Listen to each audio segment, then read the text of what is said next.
process got going is when we started investigating, had our lawyer about the zoning code, and we noticed that recycling was allowed in that industrial zone because we have businesses that are recycled, and we also have one that also does recycling of parts of computers and cell phones and the batteries. And then we talked with our fire chief. Our fire chief says because his interpretation of the zoning is that recycling is part of the manufacturing process, and so he has allowed it, and he had set precedents. So that's why he felt that this company is allowed to be in the industrial zone. But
friends.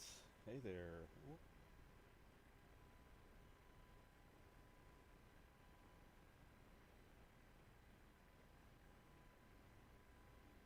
That's the most. Check, check, check. There we go. Haha. Gotta hear me. I have to hear me.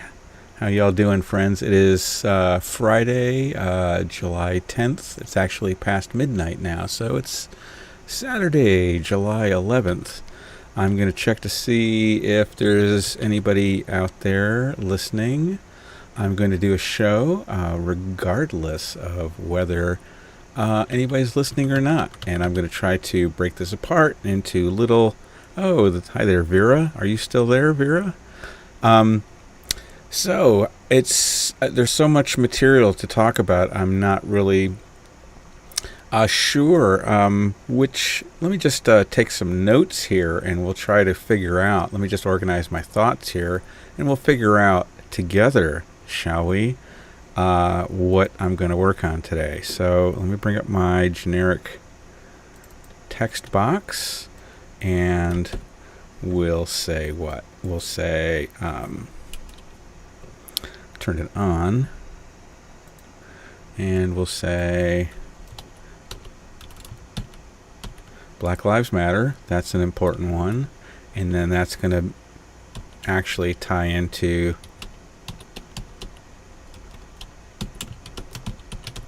the Cheryl Chapman brouhaha. That was really big in the news this week. And then what else are we going to put? Let's put COVID stuff. So we're just going to talk about, we're going to have to break that down because there's several different topics within there, right? Let's do, I wish I knew how to do the code for write.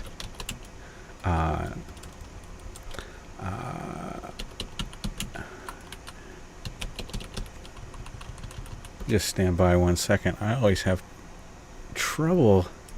I need to have a chart printed out, I think, of all of these different HTML entities, because I don't have the alt codes memorized except for just a few.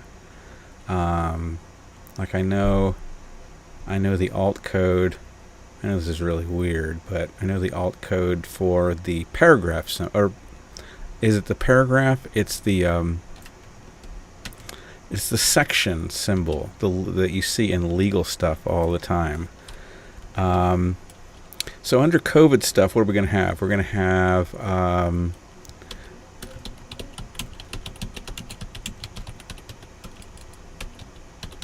we're going to talk about the germ theory of disease. What else are we going to talk about? We're going to talk about because that's going to get into Koch's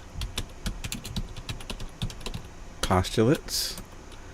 And can we say something about masks? Let's talk about the big picture. A lot of people, it's stuff about that the virus is connected to, but a lot of people, I think, aren't really thinking in these terms. Okay, besides BLM, Cheryl Chapman, that whole thing, COVID stuff, let's put the Incinerator update. So we have to talk about the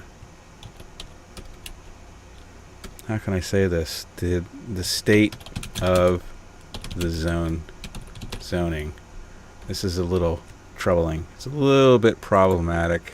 We're going to get into it. Might not be so bad because of the amazing Claudia Bramer might have figured out how to work around the problem.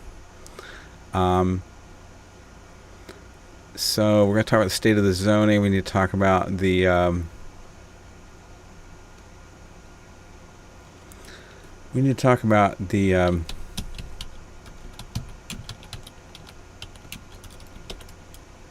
and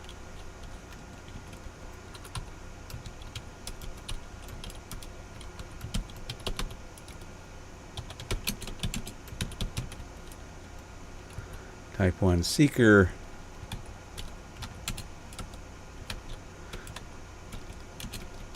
I'm just going to put etc. If you're a regular watcher of the show, I've talked about this lots and lots and lots and lots, okay? But there is some of the stuff, it just bears some redundant, I hate to say repeating. Repeating doesn't sound so good, right? It sounds like, oh no, a rerun. A rerun. Okay, so that's what we got so far. Oh, I hate it when I do that. It looks so unprofessional when your background goes flying. Okay. To just get the right thing. Okay. So we got BLM, Cheryl Chapman, COVID stuff, Incinerator updates, the state of the zoning, a pathway to the EIS, and what was up? Oh, because the incinerator thing kind of connects to the. Let's move that up. Okay, let's move up the incinerator update and put it next to the. Because it kind of ties into the BLM stuff is connected to the incinerator updates, but it's separate too. Just needs to be talked about. I mean, we need to talk about this stuff, friends, and whether it's these highly charged, highly controversial issues, these political third rail issues, right? It's hard to discuss these things, right? It's really hard. It's challenging. So we have to, Vera's there. So Vera keeps me on track sometimes. When I start getting a little angry and reactive, she kind of helps guide me a little bit and say, hey, we don't want to be attacking people. And you're right, Vera. I just get a little annoyed because my Facebook stuff is really blowing up. It's really blowing up. I really can't even keep up with all of the comments that people are making on my stuff. So I appreciate the opportunity to interact with you all, because a lot of you, it's just amazing, because a lot of people that I've been friends with for a long time but just don't ever comment on my stuff, they've started, as I've been discussing stuff related to COVID, or because that's the COVID stuff, for some reason, you wouldn't think that the truth would be highly sharply divided along, political party boundaries, but it is. So it's kind of weird. That should make you suspect whenever anything is sharply. Not only is the COVID stuff sharply divided along political boundaries, but so is the virus stuff sharply divided along political boundaries. And by coincidence, I don't want to say, the incinerator is sharply divided, because it's not. It's really a bipartisan thing. We have Republicans and Democrats that are pushing the incinerator, but according to what I see, it's primarily getting pushed by Democrats. Okay, so politics and party politics. I was just having. So before I'm going to put that aside for right now. Let's put that over there, because there's another kind of a big announcement that I have to make. If I can find.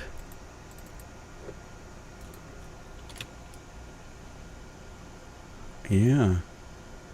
So this was just. I just put this up on one of my recent live streams. I'm just going to use it again. I'm going to show you what this said, okay?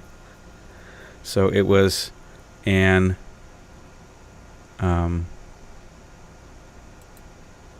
urgent fundraising plea. That's what I had just put up early, just a few days ago, okay? Urgent. I was trying to raise $1,600. And I was feeling really miserable because I really was putting off fundraising. I've been busy doing a lot of different things, working on a lot of incinerator issues behind the scenes, doing a lot of FOIL requests, trying to get information that's reliable that I can bring to you, that I can say, hey, look, this is the official document. That's what I do. Where was that recently that the mayor was going after me and Paul Connett. Somewhere she was. Was it on? It wasn't on WNBF. But anyway, so I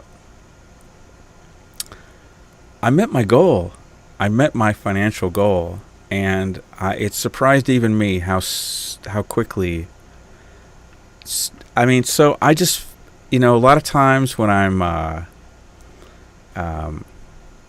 trying not to get negative, but I'm trying to say exactly the way things are and what I've seen. But, I get shut down by a lot of different groups you would think I would be a lot ideologically aligned with, okay? And it really hurts. It does when I get shut down or I can't participate. And a lot of times it's groups that, that arguably I founded, like the Binghamton Independent Media Center. That goes back 15 years, okay? There's stuff more recently, okay? Groups that I kind of started that I don't have a voice in. So should I be too specific? Maybe I should be just a little bit vague because I don't want to alienate people, because I know a lot of people that are in this group, and we're all better if we work together. We're a lot more powerful if we all work together and not against each other.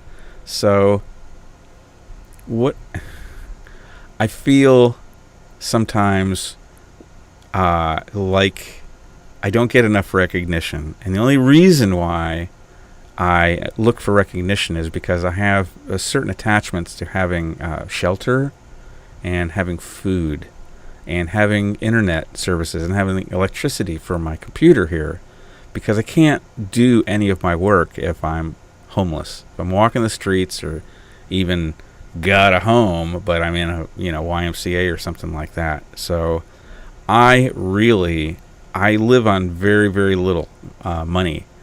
So, but I don't like fundraising. I don't like doing it. So, I put it off, and I just stay doing the work, and I hope that, a miracle happens. And then I get to the point where I'm $1,600 in the hole, and everything is going to get shut off. And then I'm all in a panic. But you all came through for me once again. So I know I say things like, oh, nobody in this village appreciates me for the 8 years of work that I've done, strong environmental protection work in this town. But it's not true. It's not true that nobody appreciates me. There are people here that appreciate me and appreciate my work, because I got the funding that I needed to survive, to pay my bills this month. So July is kind of covered. So this is what I want to put out there. So I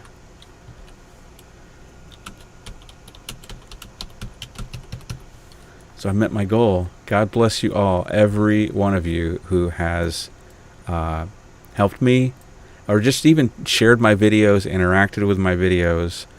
If you've ever used my videos for some good, you've been educated, and maybe you left me some nice feedback. Every little bit helps. Just sharing my videos, if you appreciate them, that helps.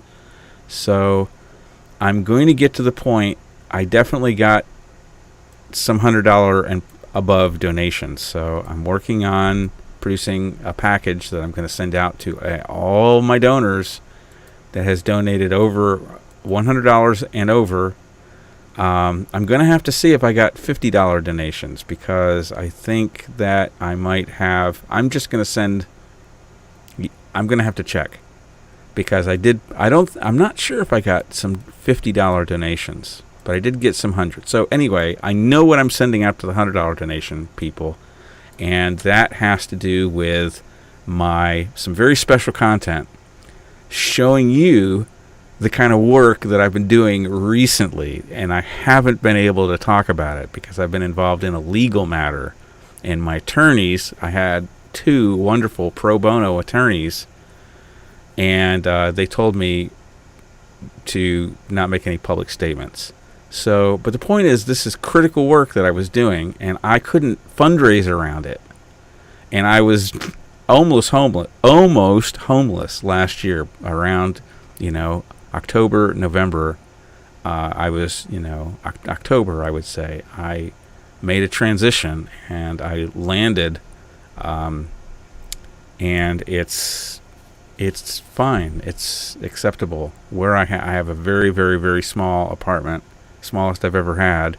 I've got stuff in storage I'm trying to figure out what to do with. And I have a story about that too. Let's put that on this one. Let's put it on this one. Hold on. I have to... it's... Okay, wait. Cancel. What? Okay, so this one is... I'm going to sneak that into the top, I think.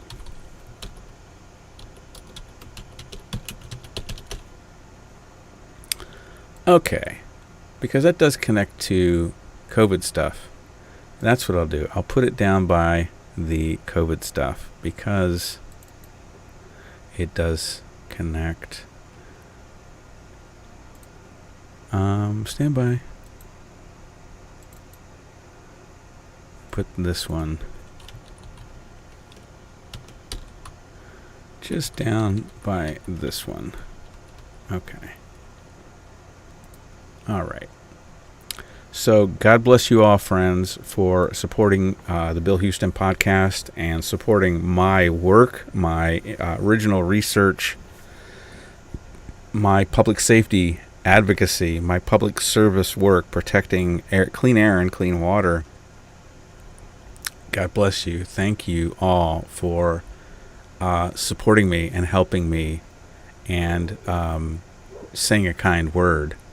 All of that really helps because I get beat up a lot. So for the $100 people, here's what's coming. I'll tell you what's coming. Some very, very special content having to do with this lawsuit that I was in. I got chased for 2 years by pretty hard by an oil and gas company. And I'm going to share some very, very special content that I'm going to let all of my $100 donors. It's not too late to get in on the deal, and I'm starting to. I need to create like a GoFundMe. Maybe I'm starting to raise money for my August expenses. If I can get $500 just every month coming in, that doesn't seem like a lot, but I could do a real lot with just $500. Up to $1,000, I'm going to be able to live somewhat comfortably. But just 500 is going to make a huge difference, okay? And I know there are YouTubers out there that don't do, they just do goofy stuff that make, millions of dollars. Like, I'm not even going to name them. You know who I'm talking about. There's some really big YouTubers that are just silly, just goofy. So I feel like I do critical environmental work. I've done that for a solid decade. I have done critical environmental work, and so there is, if you want to see a summary of what I've done, you can just use your favorite search engine and type in Bill Houston's fracking resume, and it's a summary of my environmental work. And I just added a few. Let's go look at that really quick because I just added a few.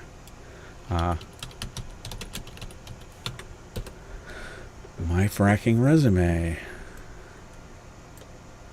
Just put it up over here. And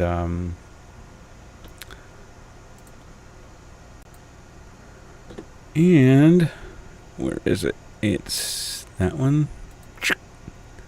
Okay. Capture right. Let's go above those. Okay. And just have to square it up, and then I'll show you what I'm looking at. Okay. So it's kind of on an older blog. It's called Bill Houston Blog, and I kind of had to abandon Bill Houston Blog for a couple of reasons. I still have access to it. I just don't do updates there anymore for the most part. One was because Cabot Oil and Gas purchased an ad. If you search for Bill Houston blog, it would bring up some nasty slander. Okay, so here is, I almost forgot to show you that. All right, so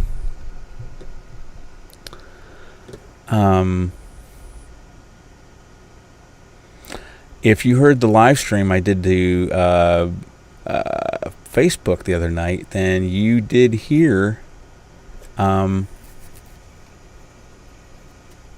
you heard my interview with Craig Stevens from Silver Lake Township, and we talked about a lot of this stuff. So these are, when you get on the calls with these PhDs, the first thing they do is they want to read to you their CV. And I don't really do that much because I just, it kind of, it sounds like boasting to me, so I don't like to do it, but it's important. So here's some of the winning environmental campaigns that I've been involved in over the past few years. There was a Constitution pipeline. I fought it from 2012 to 2019. I guess that's when it was finally dead. It took a few years for it to really kind of keel over and stop breathing. And that was a $1 billion pipeline, 124 miles, and we killed it. And I did a lot of work on the Constitution pipeline, video work and other kinds of work. So then there was a Kinder Morgan NED that was a 412-mile pipeline. There was a lot of people. There were some fierce people up in the Albany area and going over into Massachusetts that were fighting the NED. So that was a big effort, $3 billion pipeline. We killed fracking in New York.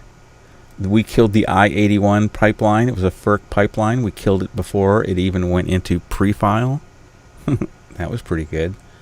We killed LPG. We killed two big projects at Seneca Lake, two Crestwood projects. One was this massive 88.1 million gallons of LPG, which is propane and butane. They wanted to store that under Seneca Lake in caverns.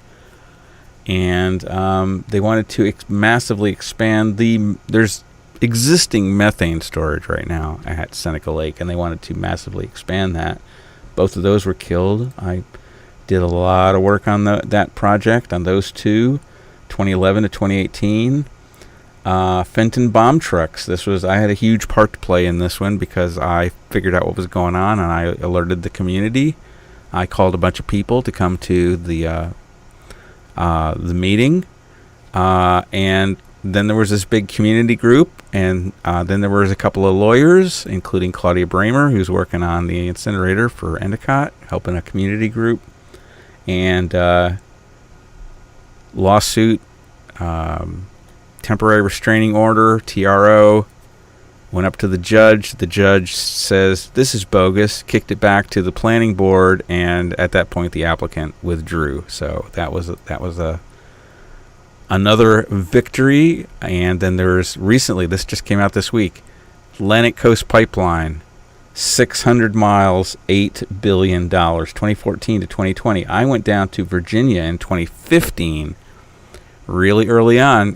My friend Craig Stevens, he's always got a date earlier than mine. He always has a way to top me. But I went down there in 2015. I went down to Yogaville, Swami Dayananda Saraswati, thank you so much, and Joe Jiva and so many people, wonderful people I met down there. And so it was for me it was five years. I guess there's some people that were fighting that one longer. And it's dead. $8 billion project. And Dominion even sold off their natural gas unit to Warren Buffett. So that was an amazing, spectacular win. Now, I didn't work on DAPL, but DAPL pipeline is shut down because of a deficient environmental review. Amazing. Never seen that before. And then the other thing that happened that Craig summarized was he rattles it off better than I can. It's the U.S. Army Corps of Engineers.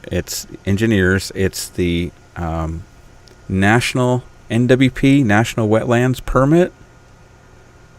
I have to look that up. I want to make sure that that's right. Army, U.S. Nationwide, there it is, NWP 12. NWP 12. Is that what it is? Nationwide permit. Nationwide permit 12. So they were using, Clean Water Act, it's mostly state, it's a federal law, but it's mostly state jurisdiction, state enforcement, state regulated. Very unusual that way, but it is. So, but it is a federal jurisdiction, and there are certain cases when the federal government will intervene. And one is when there's crossings of quote-unquote waters of the United States. I'm not sure how that's really defined, but there is certain kind of water crossings, especially for natural gas pipelines that cross state boundaries. And I believe this even applies to, it's a little weird, crude oil pipelines aren't covered under the Natural Gas Act, and there's a lot of federal jurisdiction that isn't, it's questionable jurisdiction. Okay, they don't, the point is that so I think this nationwide permit was being used by multiple pipelines, including gas pipelines and oil pipelines, because Craig Stevens says the Keystone XL was able to basically, because of a lawsuit, it was vacated. So the U.S. District Court, District of Montana, Clean Water Act, NEPA, National Environmental Policy Act, the court vacated NWP 12 and remanded the permit back to the Corps, Army Corps. This is going to cost the gas industry, or it's going to cost the federal government, which is going to try to recoup from the gas industry, hopefully, lots of additional money for these pipelines. They were using this blanket permit to get away with all these water crossings, and the U.S. District Court in the District of Montana, I don't know how. See, this is the first level federal court. It's not an appellate decision, so it's a little questionable how, if this is going to apply in other circuits. I don't think it does. But it could have, this decision might have a ripple effect to other places. And we discussed when I talked to Craig, I'm still going to put that video up,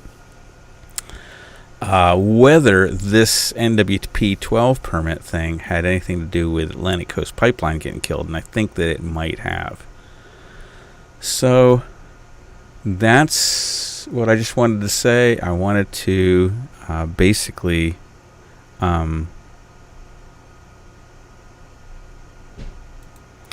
I wanted to thank you all for helping me meet my goal, my financial goal for this month.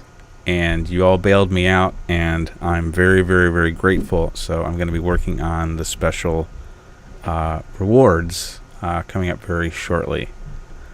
So I'm going to take a quick break, and I'm going to come right back.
This is the initial facility.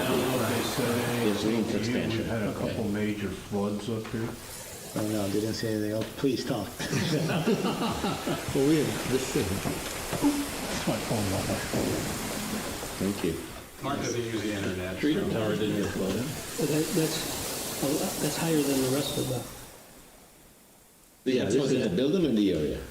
That area there flooded the last flood. There was flooding in that area. Well, there was flooding. There was flooding in this lower area here. But not, I wouldn't say the treater tower, because that's kind of starting up the hill a little bit. Storage facilities right there. Another industrial waste treatment facility. So this is Small single mine. floor operation or?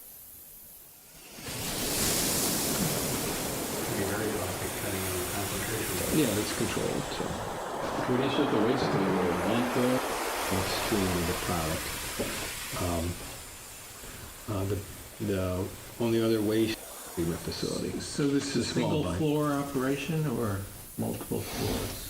It's single floor. Everything's on How many square feet in that? Which you're not gonna be using. This upper levels of this building are basically empty. Basically, we can just choose from certain buildings that are available and But this is the starting, this is the initial facility. There's room for We've expansion. had a couple major floods up here. oh, no, they didn't say anything else. Please talk. A couple major. This is the initial facility.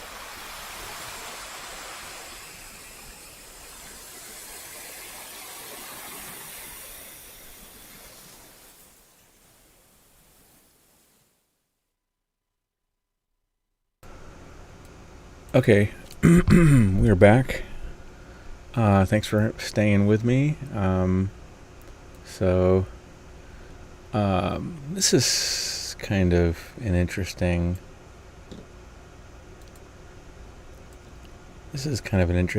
I'm going to play you a couple of videos back to back. Let me actually get that set up, because there was another part of this.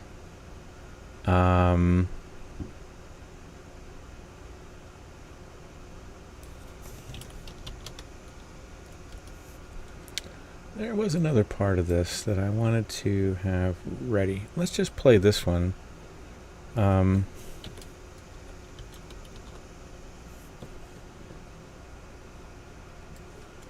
Because this is interesting all on its own. This one is interesting.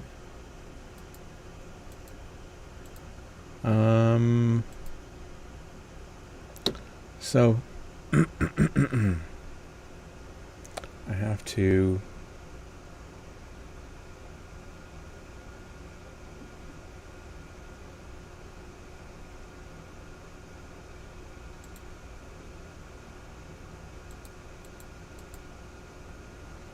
okay.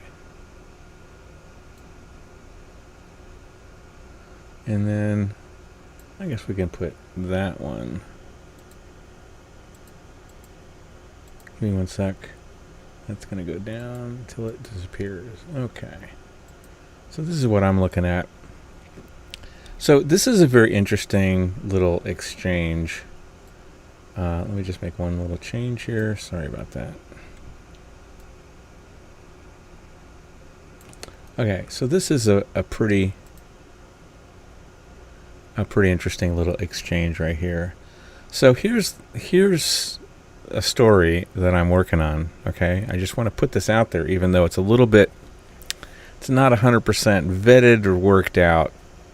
I'm doing some more. I hope I don't. Maybe I shouldn't do this until I have all of the data in front of me. But here's what I heard.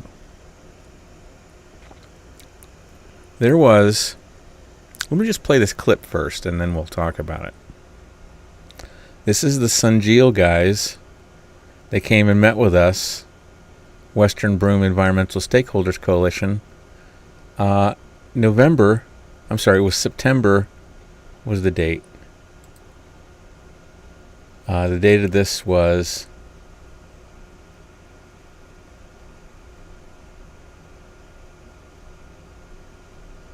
I thought I had the date in here. Okay, it's at the beginning of this thing. It was in September, was when they came and met with us, okay? So listen to this right here. This is very interesting. But this is the starting, this is the initial facility. I don't know if they said anything. There's room for to you. expansion. We've had a couple major floods up here. Oh, no, they didn't say anything else. Please talk. Well, we have, this is, This is the initial I don't facility. know if they said anything. There's room for to you. expansion. We've had a couple major floods up here. Oh, no, they didn't say anything else. Please talk. well, we have, this is, That's my phone number. Thank you. Mark doesn't use the internet. Treater tower didn't get flooded. Well, that's higher than the rest of the, Yeah, this is the building in the area. That area there flooded the last flood. There was flooding in that area. Well, there was flooding. Well, that- There was flooding in this lower area here, but not. I wouldn't say the treater tower because that's kind of starting up the hill a little bit. But our storage facility's right there. That can take whole water, no waste problem. treatment was underwater. It came off that hill. And how often do you get these floods? Well, we've had two major floods. That's why- 2006, 2011.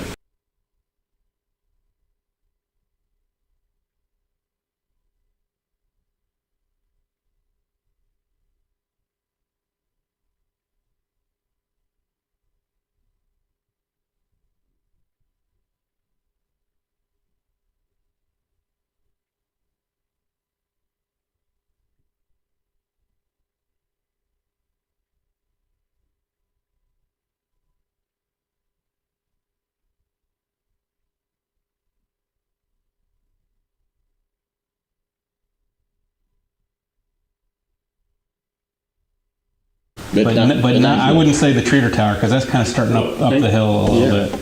But our storage facility's right there. that can take whole water, no waste problem. treatment was underwater. It came off that hill. And how often do you get these floods? Well, we've had two major floods. 2006, 2011. 500 Two DAEs here. Yeah. That's You know, they flooded out where they were.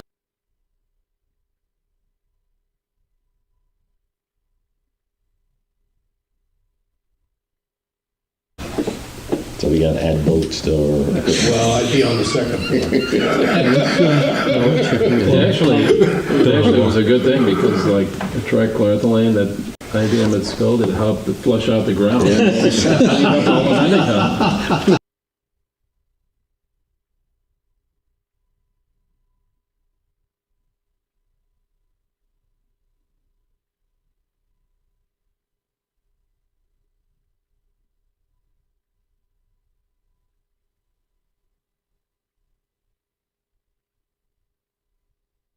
But not. I wouldn't say the treater tower because that's kind of starting up the hill a little bit.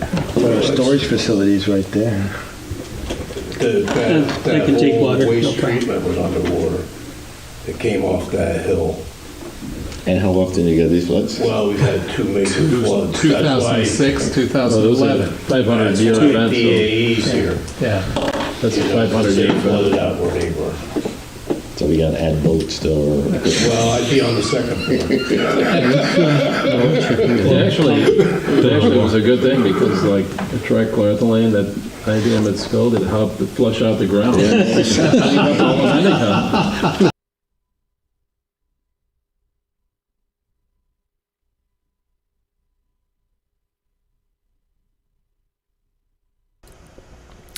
Okay, hi there, friends. Let's do that again. So this is Sunjeel. These are the guys that came and visited us, Western Broome Environmental Stakeholders Coalition. And I apologize for that audio issue. I'm sorry. I'm just going to repeat what I just said. Certainly can send it to, Okay. Let's do this. Okay. Just have to have that. Alrighty. Okay, so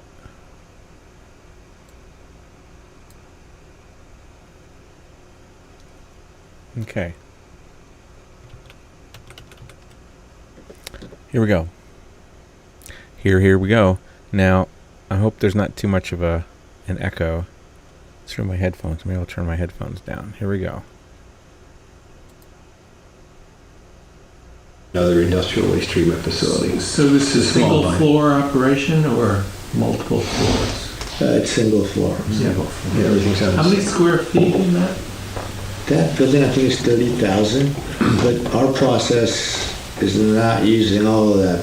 Okay. There's a empty building here, which we're not gonna be using. The upper levels of this building are basically empty. Basically, we could just choose from certain buildings that were available, and But this is the starting, this is the initial I don't facility. know if they said There's room for anything. We extension. had a couple major floods up here. oh no, they didn't say anything else. Please talk. Well, we have, this is, that's my phone number. Thank you. Mark doesn't use the internet. Treater tower didn't get flooded. Well, that's higher than the rest of the, So yeah, this is the building in the area. That area there flooded the last flood. There was flooding in that area. Well, there was flooding. Well, that- There was flooding in this lower area here, but not, I wouldn't say the treater tower because that's kind of starting up the hill a little bit. There are storage facilities right there. That can take whole water, no Waste problem. treatment was underwater. It came off that hill. And how often do you get these floods? Well, we had two major floods. 2006, 2011. 500 That's year why events. DAE's here. Yeah. And he gets his pen and he starts writing notes to himself. So he is paying attention. Now I want you to pay close attention to Danish Mear's face. He's the guy in the middle. That's 500 They year flooded flood. out where they were. So we gotta add boats still. Well, I'd be on the second floor. It actually was a good thing because like the track clear the land that IBM had spilled, it helped it flush out the ground. So now check out the body language. He's laughing, ah ha ha ha ha ha ha. But he looks like he's thinking, oh shit. He looks to me like he's really bothered by this information. And then here's what happened. I still am trying to get confirmation of this, okay? I'm still digging. But here's what I heard. I heard there was a big grant that was made to help fix Endicott's water. And the money was spent. And instead of working on water quality, what happened was there was a big drainage project right here. It's like by Skyline Drive. There was a big... I have to talk to some of the local people, and I have to do some FOIL requests, and I'm just beginning an investigation of this. But it looks to me like money, government money, state money, taxpayer money that was set aside to improve Endicott's water quality. We've got big water quality issues in Endicott. If you live here, you know about our water quality issues. That money was used for these guys, for Sunjeel, for the incinerator, for here on campus, to improve the drainage off of that hill, to help these guys. That's what I heard. And I'm doing some digging. I'm going to get to the bottom of this. So if any of you have any information about that drainage project that happened during basically I think it was 2019. I don't know if it was into 2020 or not, maybe.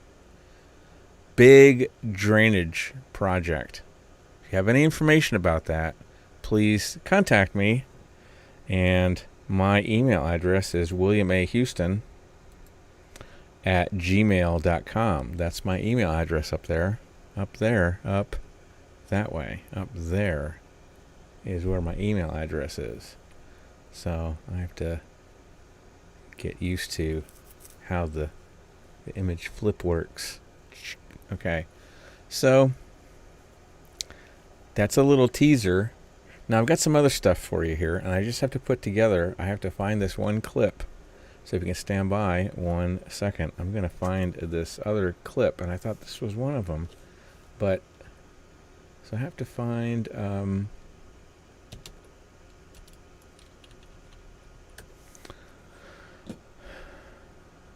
this came from, I know the two clips. Okay. So one of them is from the first Dog and Pony Show.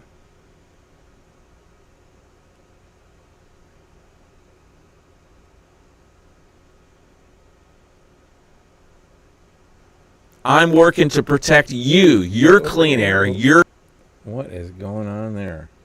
That's not the right one. He's yelling, Mom. What's he doing? He's yelling. I don't want that one. I want to go this one. Sorry. You said 80, I think in the initial announcement, 80 employees. Is that, how many? Yeah, initially it's only be 20 to 25. 20. Okay. And it's startup, right? Yeah, it's startup as we build and expand the business. Okay. Because initially we're only going to be... Okay, so stand by 1 second. We're still in the playlist. How do I go back to the mini player? All right, so let's go down to the first Sunjeel Dog and Pony Show.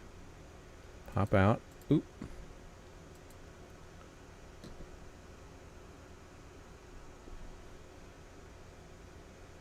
Into the next slide or two.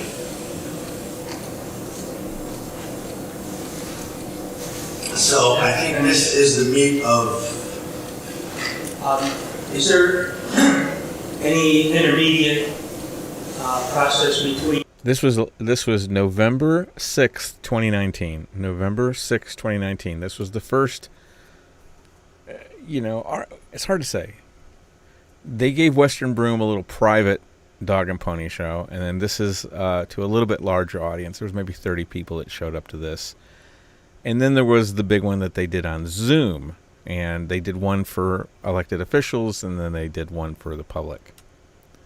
So I call this the first Dog and Pony Show because this was the first one that was really open to all of the public, not just to our little environmental group. So I want you to listen to this very carefully, and then we're going to come back and we're going to talk about it. The disassembling and putting the batteries in the heat treatment. You have to disassemble them any further. No, you just get to the battery cells, basically. That's Frank Roma. Notice that he was supposedly the head of Western Broom Environmental Stakeholders Coalition. Notice he gives him a softball question. He calls it heat treatment. He doesn't say the incinerator. He says heat treatment. So that always cracks me up.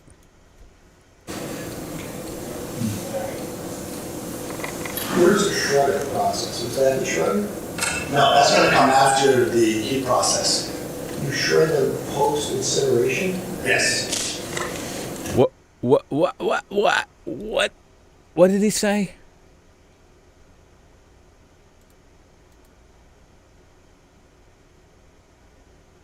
The intermediate, the disassembling.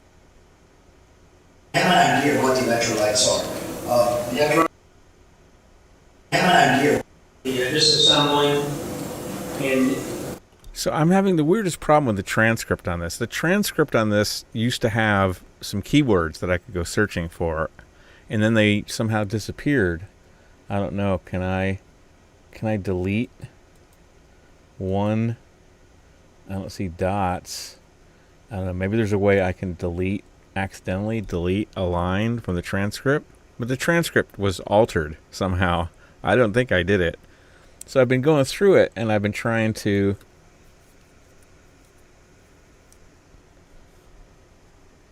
alter. Maybe I have to turn on closed captions. I've been trying to fix the transcript because there's a gap, okay? There's information there that I can't just click to. So let's just listen again. Disassembling and putting the batteries in the heat treatment. Do you have to disassemble them any further? No, you just get to the battery cells, basically.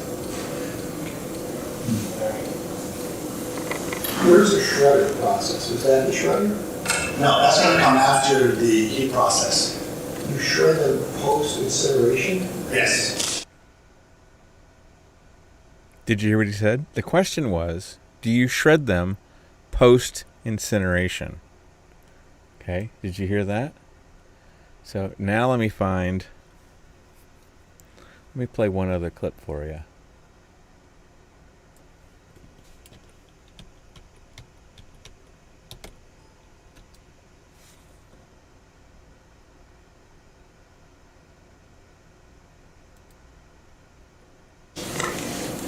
So you're incinerating the electrolytes with no regard to what the composition of any given electrolyte is? Well, we have an idea of what the electrolytes are.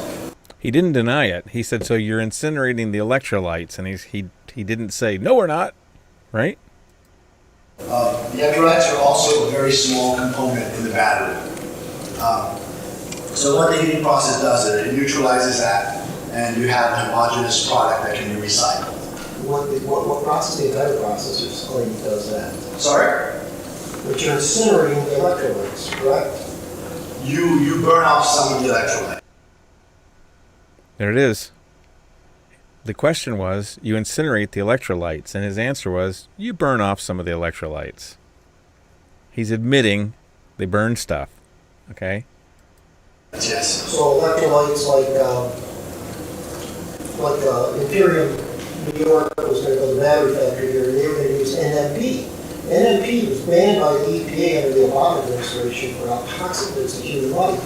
It's commonly known as paint stripper. So you still plan on incinerating paint stripper? So we only are taking in cobalt and nickel-based batteries.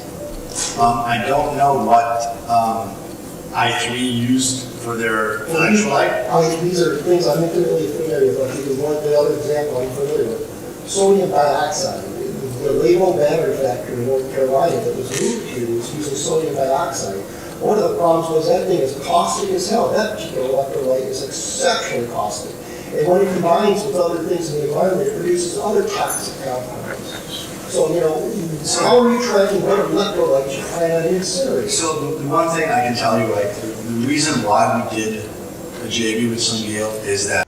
So again, he's asking, how do you track what you incinerate? He didn't deny we incinerate anything. We're not a startup like i3, and I don't want to comment on i3 because I'm not. There's nothing bad about They don't have a history of battery recycling.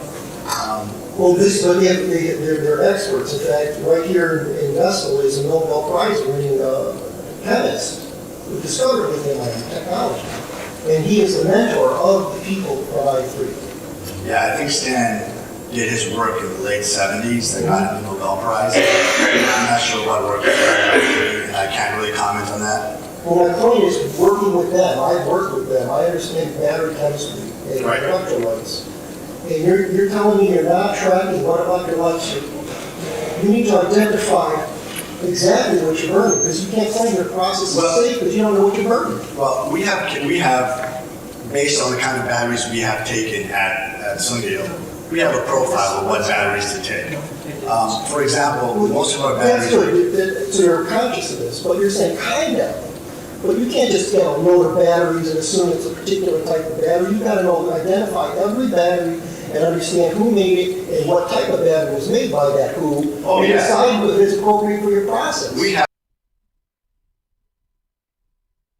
That guy was really giving them a hard time. I really enjoyed that guy.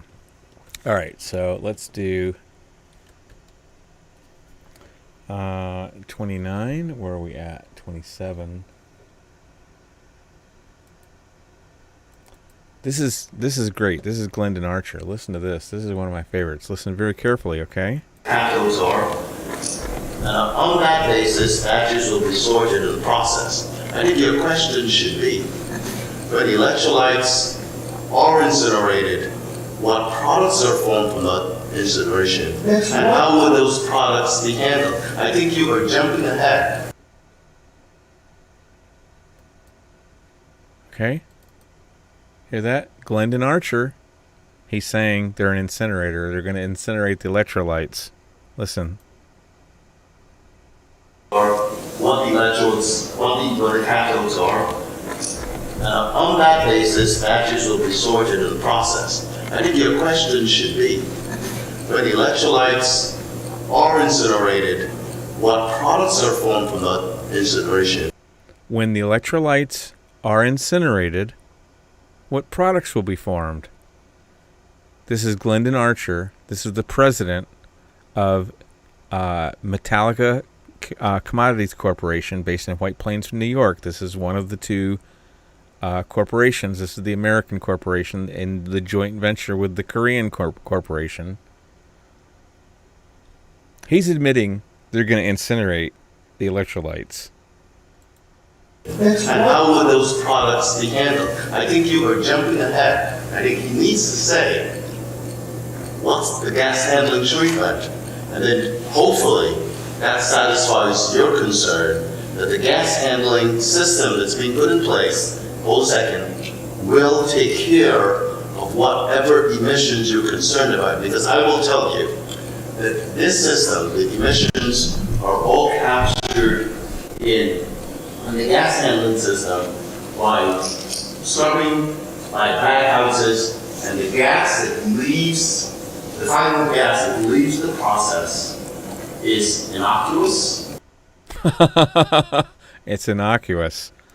So he's trying to say that they capture everything. They don't capture everything, because all you have to do is look at the permit application and just read it, and there's a table with listing all of these nasties: formaldehyde, cancer-causing, dioxins,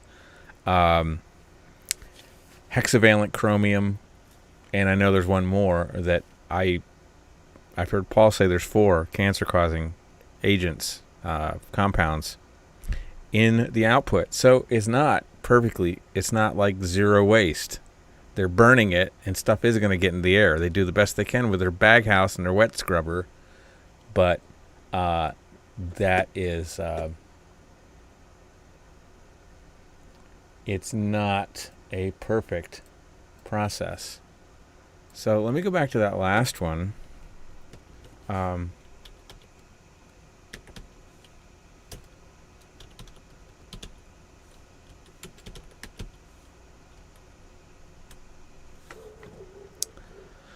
Okay, because this one is very interesting. This one is very interesting. Interesting. Oh boy. Alrighty.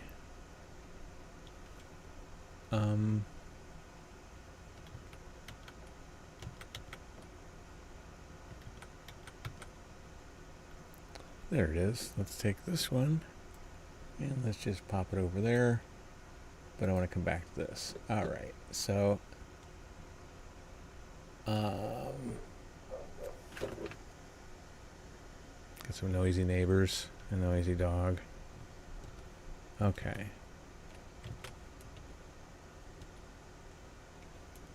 Alright. So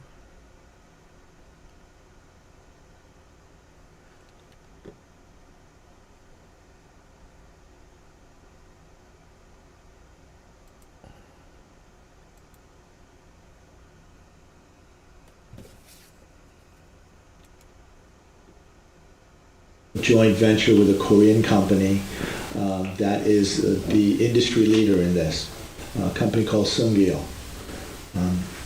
South Korean, I'm assuming. Yes. SUNGEEL.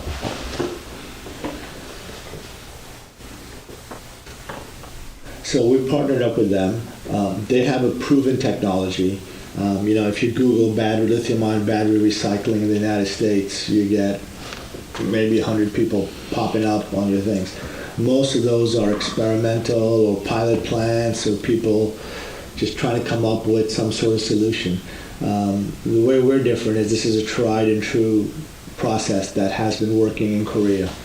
Okay. And as nations go, Korea is probably the world leader in lithium-ion battery recycling and production because of Samsung and LG. They were the people that we thought we should partner with. Our company is based out of White Plains, New York. So we're just down the road, 3 hours down the road.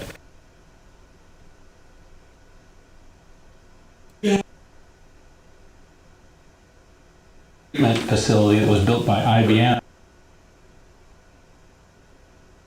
What? Cathodes.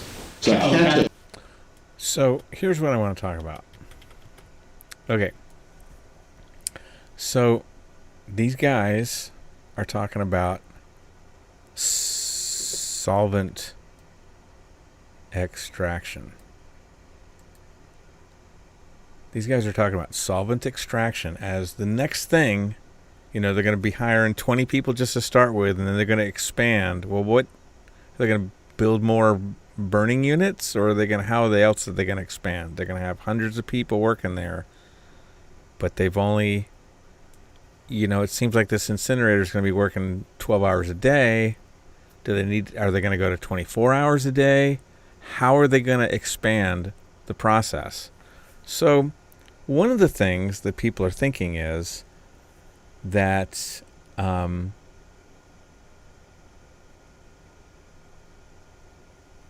going to do solvent extraction here. This is something I've said from the beginning. If you go back and watch my videos, that I called that out from the very, very beginning. I said they're going to do solvent extraction here. I could even find you the video. If you look in the playlist down here,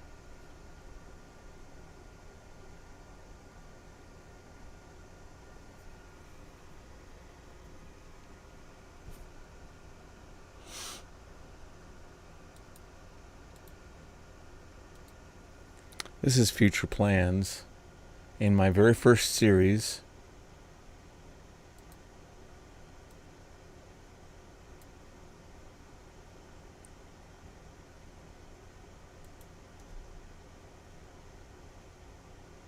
Garner, Governor Cuomo, Donna Lupardo, Fred Ack.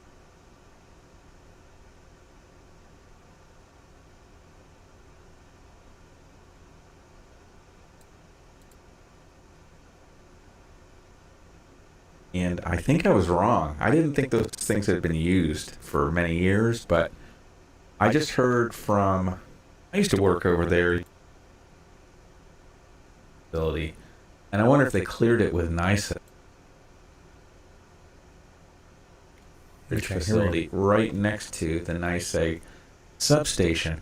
What could go wrong? Anybody think of something? Maybe like a big fire? How would a big fire affect the NICEX substation? I don't know. That's kind of critical infrastructure. I'm not sure that's the best place to locate that storage facility. And I wonder if they cleared it with NICEG. Wouldn't that be interesting? So what we got over here is, there's a storage tank farm over there by they call this side Clark Street over here. And I think this is maybe Odell on this way. I forget. So this is Oak Hill. There's the railroad tracks. And that's an internal driveway. And here's Franklin Street. This whole area inside the green is part of this waste. I hate to say waste water. That's what people call it. But it's not water. I mean, it's probably largely water. But there's a lot of chemicals and solvents and heavy metals and acids and bases and all kinds of nasties. That was generated from This was built by IBM back in the 1980s, I believe, to deal with their process wastes. Because they were getting hit by the EPA for all these chemical dumping incidents, so they had to figure out something they could do. So they built this facility, and there's several very coarse, very large-scale processes here that they use to, they alter the pH. They have a biodigester, alter the pH. They do some like a chelation kind of a process there to pull out some of the metals, precipitate out, and then they take the rest and dump it into the river. And this operated for 20, 30, 40 years. Let's say it was built in 1980, let's say 90, 2000, 2010, so probably nearly 40 years this thing was in operation or more. And here's some news. If you live in Endicott, you might not even know this. It's probably getting around right now, but I haven't ever read this, seen this in the newspaper. But most of this facility is shut down now. And this just happened. October, November, they turned off a lot of, most of the internal services that they provide to people. Lots of the internal services. Like, I'll give you an example, deionized water. Well, guess what? Most of the manufacturing rely upon deionized water. That's a major problem for the companies that are still there, like BAE. They've been shutting down October, November. To keep it in operation. If the flows dwindle down, and this is one of their motivations, I understand, of why they are bringing the leachate trucks here, is to keep the flow volumes up so they could keep this plant in operation. Okay, so friends, once again, this is the end of this segment, getting close to the end of So I just wanted to give you a little taste of that. This is the show where I basically said they're going to come here and they're going to do solvent extraction here. And then we heard the initial. We knew this was coming. We did hear some advanced rumors about Phoenix. What is it? Phoenix Acquisitions Llc. We heard of another. Phoenix Acquisitions apparently has a memorandum of understanding that they're going to be buying the property. But because it's an LLC, we have no idea who it really is. We don't know anything about Phoenix Extractions or Phoenix Acquisitions, and this was just mentioned in Jeff Platsky in the Press Connects. He just mentioned this. I should have that in my Vestal shooting, mayor to resign. Here we go.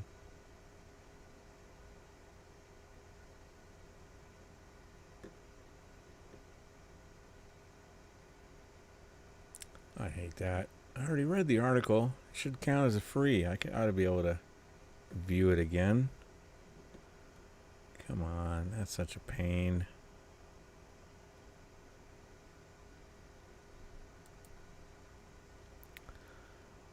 Let's see if I can figure out a way how to get around it.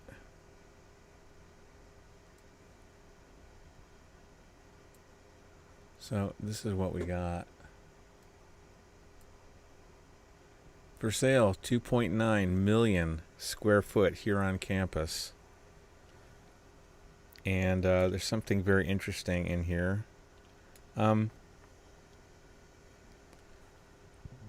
I talked to somebody that knows a lot about commercial real estate, and I'm trying to remember, it was a month or so. It was a month or so ago when I talked to this guy, and he gave me an estimate for what he thought that it would be going for the property if it sold.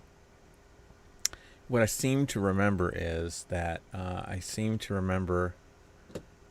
let me see if I left some traces. I don't think I. Let's do.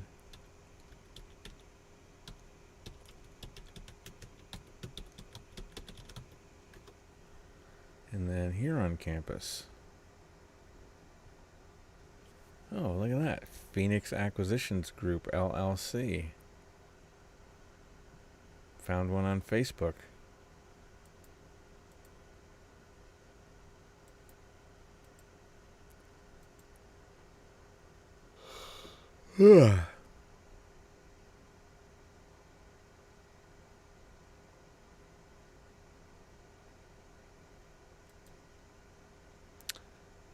I think it was in the range of $30 to $70 million that they thought.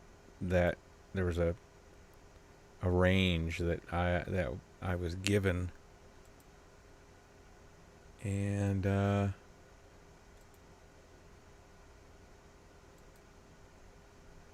looking.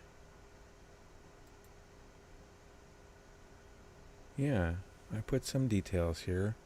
Wednesday, June 24th. And then there's another company called Maines Endicott Holdings, LLC. And who knows? Let me check one more place. See if I left some notes. Has a buyer. Update has a buyer. Oh, here it is. So I heard $10 a square feet. $2.9 million. That's, call it 3 million square feet. That's $30 million. Okay. The max price will likely be $30 million. This is what somebody that knows a lot about commercial real estate told me. And this is about half of what the $70 million purchase price allegedly was. But the purchase for a price, they got a lot of free money to buy the thing in the promise of jobs. And the jobs were not, the promise of jobs was not ever fulfilled. So, we'll find that again.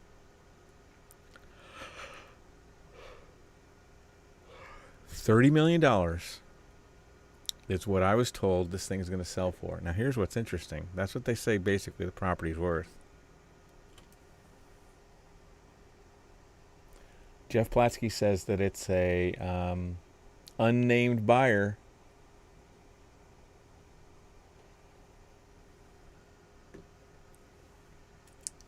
So I wish I could, how can I do this? Okay. We do it like this. Okay. Negotiations are underway to sell Endicott, the Endicott site where IBM Corp was founded. No deal has been signed, but a letter of intent is in effect as an unnamed buyer performs due diligence, a process real estate experts said could take up to 4 months given the size of the parcel and the complexity of the transaction. A potential sale is partially related to the recent bankruptcy of Maine's Paper and Food Service Corporation. The parcel, now known as Huron, is solely owned by Bill and David Maines, the primary shareholders in Maine's Paper and Food Service. Through a separate legal entity from the failed Conklin-based food service business, the real estate was used to prop up Maine's flagging finances in 2019, according to documents. What's he talking about? A $35 million mortgage signed in early 2019 hangs over the property. Proceeds from that Huron mortgage were used to pump cash into the $3 billion Maine's food distribution business, which by 2019 was bleeding nearly $30 million annually in red ink. They got a mortgage for $35 million on Huron campus.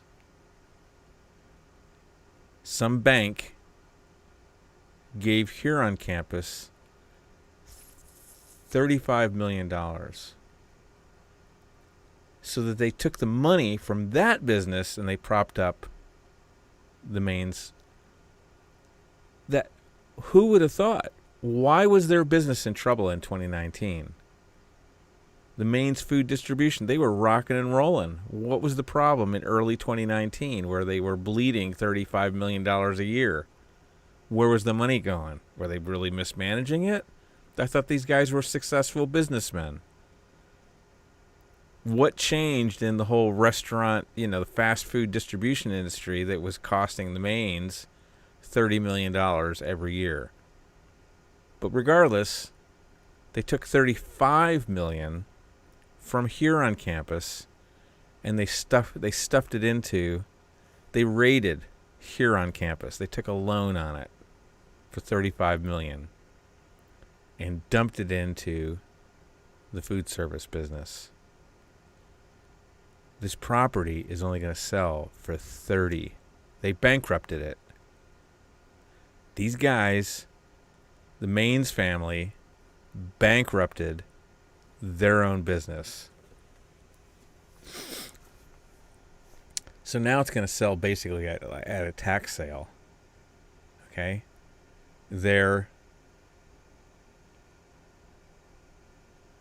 If the buyer's only going to, they're going to have to sell it for double that. They're going to have to sell it for $70 million to cover whatever the property's worth, plus pay off the note.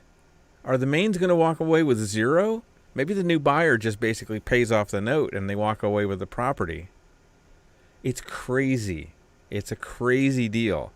These guys are such shysters, and they've been working since 2011 trying to come up with some new dirty dumping operation to bring here so that they can charge rent on per truckload that they just dump into the river after performing some magical gross chemical extraction processes and filters.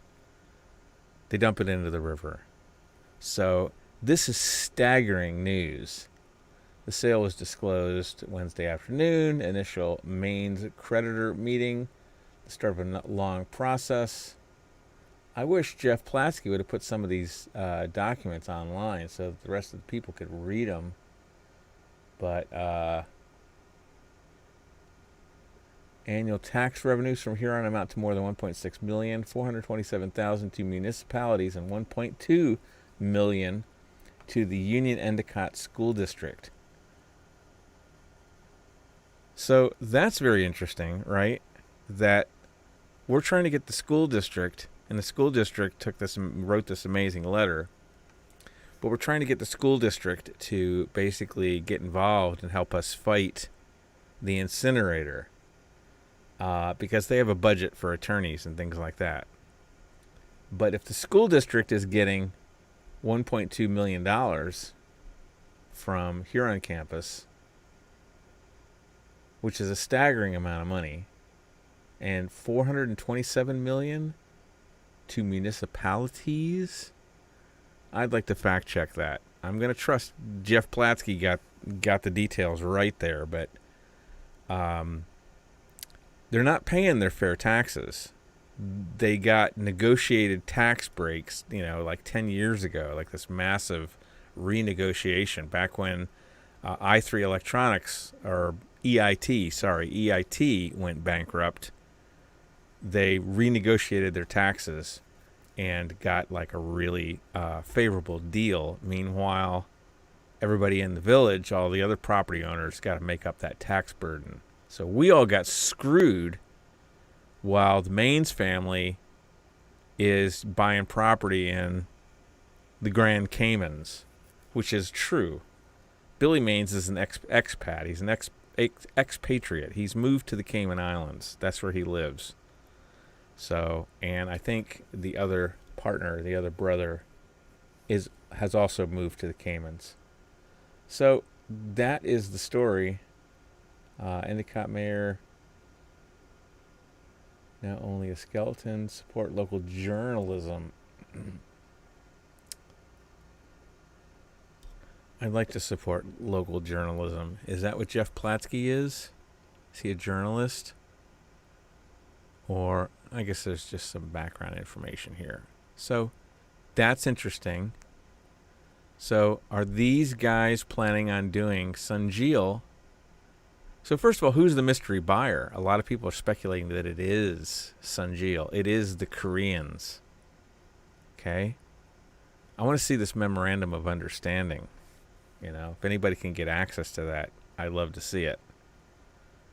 So they think it's Sunjeel, and they think they want to do solvent extraction here. So that segues into the sale, right? Segues into this right here. So that where you're pointing to, not the, I think it's the storage. I have to look at your map again. But this lower facility here, the collection center, okay? Right. The site where that is, that whole site right there is a waste treatment facility that was built by IBM back in the 1980s, I believe. And so my question is, do you have the, oh shoot. Well, they're closing down too. That's the wastewater, right? Yeah. So my question is, do you have any? So notice they call it waste water. They love calling it waste water. Chemical wastes, they call it waste water. That's always interesting. Plans on using that facility for the processing of liquid or other waste? Yeah, because we heard they're closing down. How will that impact you guys? So we have very small wastewater. I think we've got 2,500 gallons every quarter. Yeah. Which is probably less than 1% or even probably less than 1/10% of the capacity of this thing. Will there be heavy metals in it? There should not be any heavy metals in it. I think it's basically just from our scrubbers.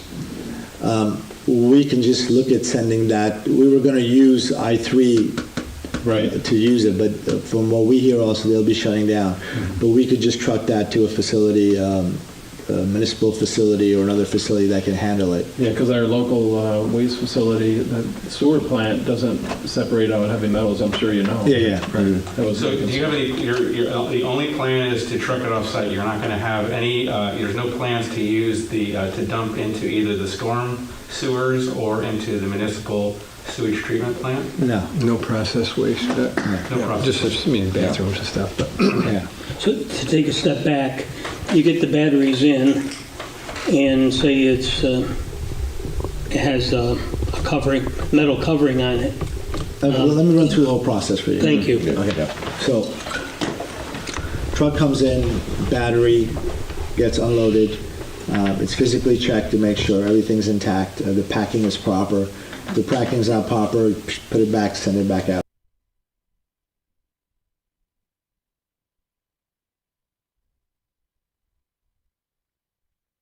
Lithium-ion batteries. Battery recycling facility. Has an incinerator in it. Do you have any plans on using that incinerator? which facility? The SMCC, the recycling facility. What? No, this one, yeah. That is the recycling facility. It's being gutted, basically. We're cleaning out the whole place, which actually is a lot more expensive than we thought, because that thing is built like Fort Knox. Is that the old treater tower? The treater tower, right. Yeah. So you don't have any plans on doing any burning or incineration at that place? So,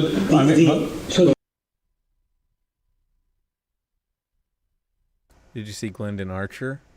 He didn't say no, but he shook his head. No burning or incineration, right?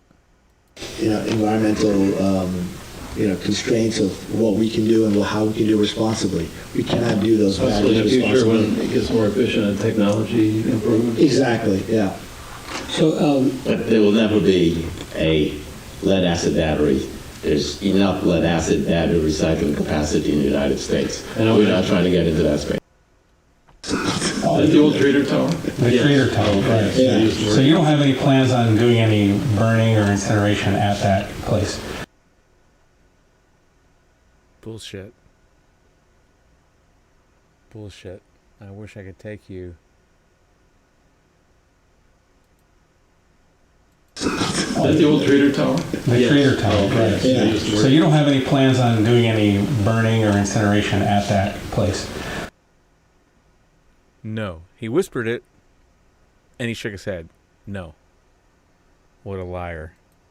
So just to add another, so your air discharge is, We are heating up the batteries. We have a kiln just to heat up the batteries, to roast the batteries. and is there any discharge? Yes, Metal there's discharge.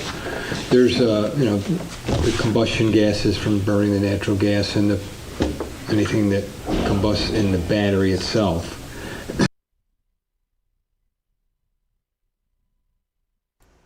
Anything that combusts in the battery itself. Wait a minute. Glendon Archer just went like this when I said, "Are you going to be doing any incineration?" So they're not even agreeing with each other on this. Okay. Which is all collected. There's quite an extensive treatment plant. Combustion gases from burning the natural gas and anything that combusts in the battery itself, which is all collected.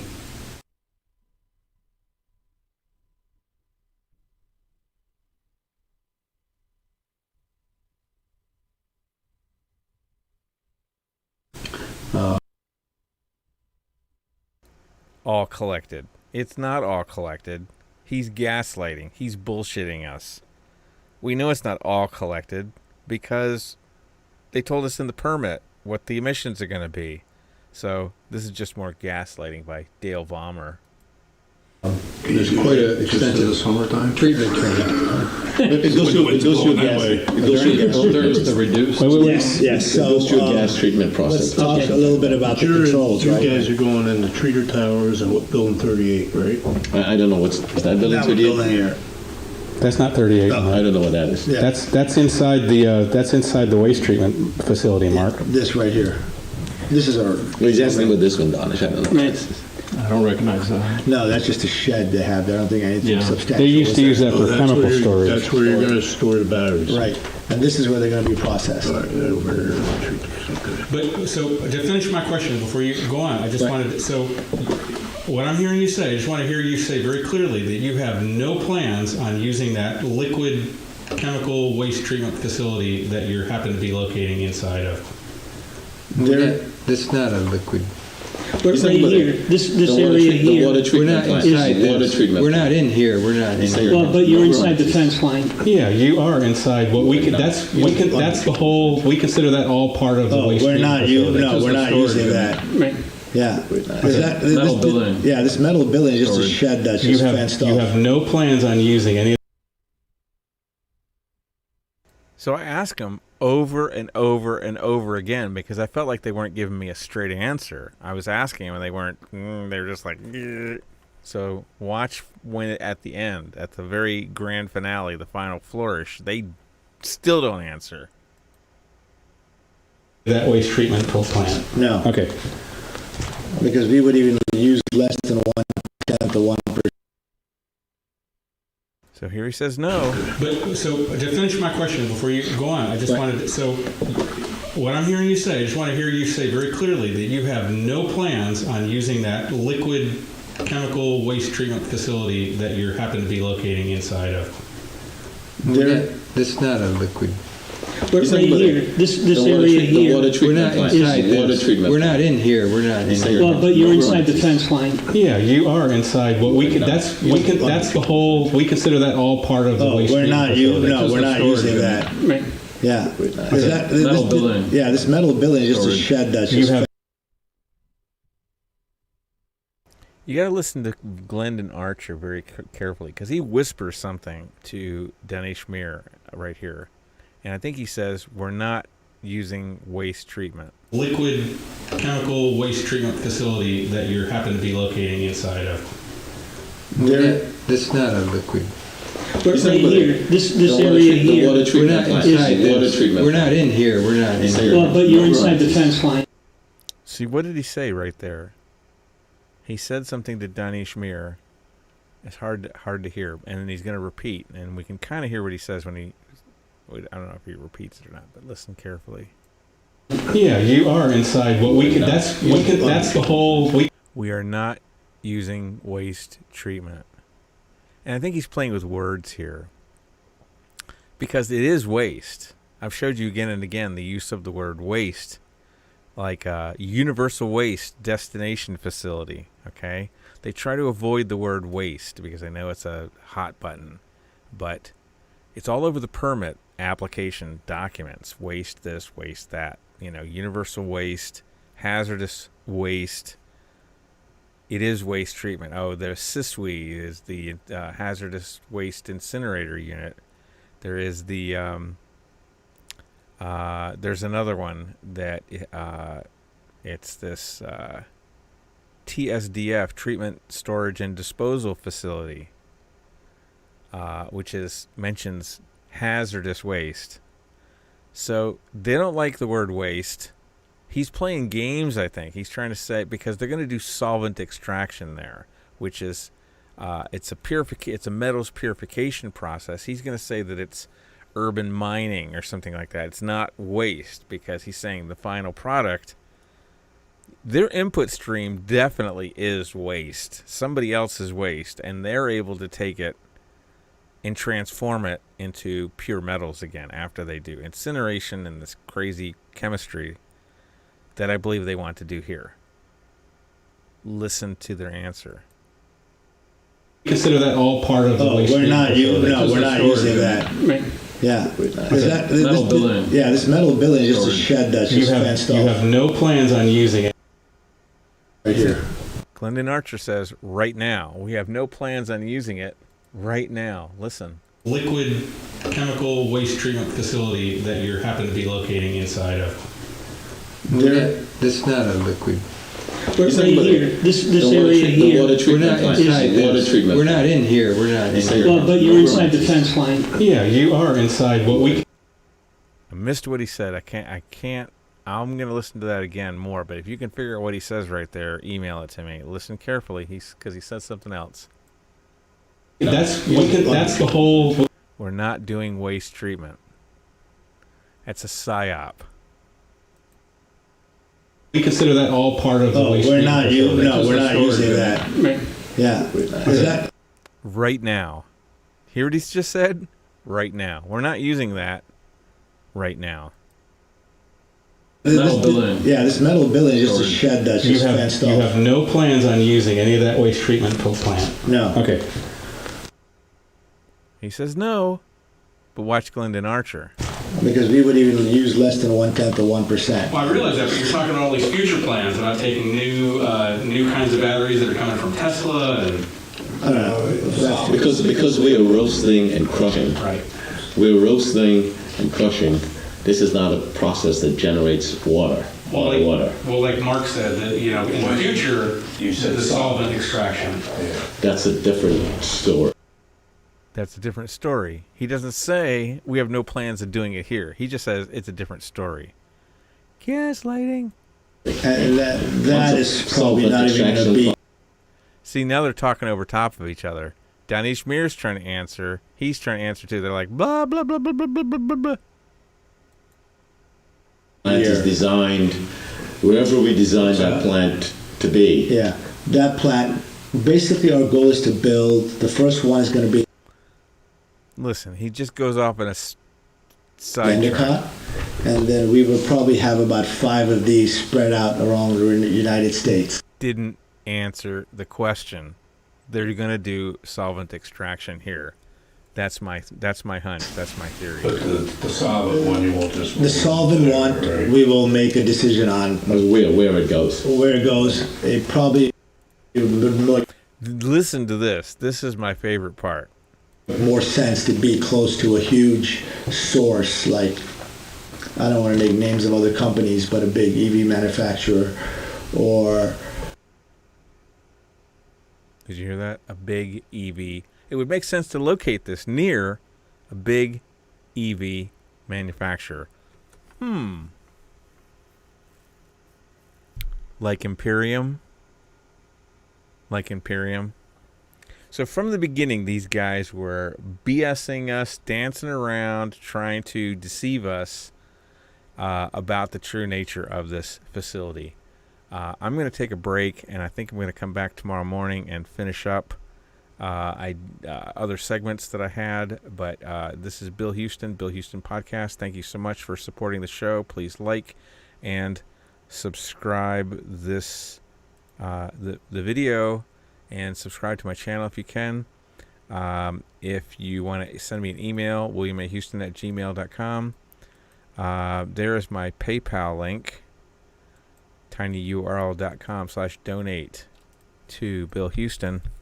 And if you don't do PayPal, here is my snail mail. You can just say William Houston, P.O. Box 22, Endicott, New York 13761.